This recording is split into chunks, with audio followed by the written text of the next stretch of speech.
Celui qui a de la miséricorde envers eux, c'est lui qui pourra les conduire. Ça, c'est un pasouk c'est un verset dans le prophète Yeshaya.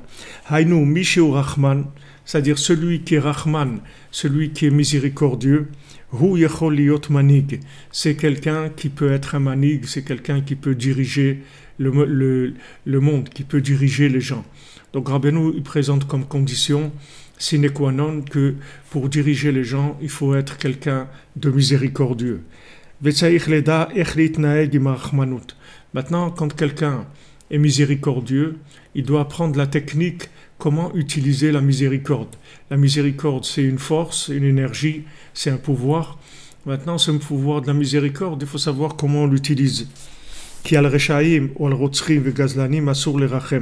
Parce que sur des rechaïm, sur des gens qui sont rachats, qui sont des mécréants, ou bien des assassins, ou des voleurs, alors on peut pas utiliser la miséricorde. וכן מי שאינו יודע איך להתנהג עם רחמנות, אזי יוכל לרחם על תינוק של 4 ימים, ליתן לו מאכל הצריך לגדול ולא לקטן כזה. Et de la même manière, celui qui ne sait pas se comporter avec la miséricorde, alors il peut avoir pitié d'un enfant de 4 jours et lui donner une nourriture qui a besoin à un grand et pas un petit. Parce qu'un petit comme ça, qui a 4 jours, on doit lui donner que du lait, précisément. Donc il faut savoir comment utiliser la miséricorde. Chez les katan kaze tzrichim lerachem liten lo chalav daika. À un petit, il faut lui donner précisément du lait. Ou le gadol machal sarichlo. À un grand, il faut lui donner la nourriture dont il a besoin. Vechen al kol echad ve'echad. Et comme ça, chacun, tzrichim lerachem bamesh tzarichlo. Il faut avoir la miséricorde par rapport à ce dont il a besoin. Donc Rabbeinu ici, il nous présente la condition, donc sine qua non, de pouvoir être un manig, c'est-à-dire un berger, diriger les gens. Pour diriger les gens, il faut être miséricordieux, c'est-à-dire qu'il faut vouloir le bien des gens.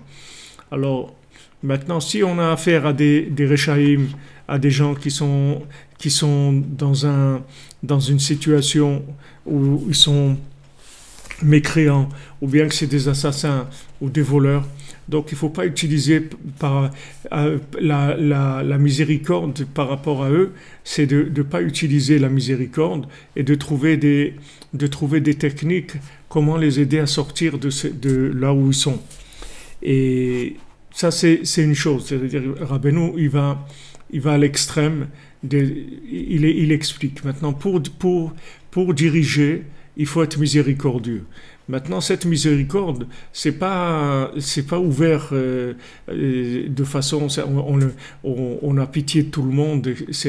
Il y a maintenant des gens avec lesquels la miséricorde, c'est de pas être miséricordieux parce qu'ils sont dans une situation où ils ont besoin de se reprendre, de se ressaisir, et ils n'ont pas du tout besoin de la miséricorde. C'est pas ça qu'ils ont besoin maintenant.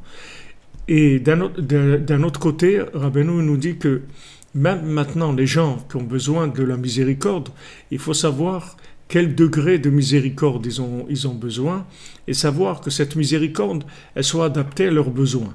Donc, qu'est-ce qui fait la grandeur, si vous voulez, du manig, de celui qui dirige, c'est d'abord de connaître les besoins des gens qu'il va diriger. Et il va leur donner ce dont ils ont besoin. C'est ça la miséricorde. C'est de donner à l'autre ce qu'il a besoin, pas ce qu'on a en stock, pas les connaissances qu'on a en stock ou tout ce qu'on peut avoir, chacun ce qu'il peut avoir dans sa vie que Hachem lui a donné. Non, la miséricorde, c'est de connaître l'individu, de savoir où il se trouve, et par rapport à ça, lui donner la chose qui lui correspond. Donc Rabbeinu ici,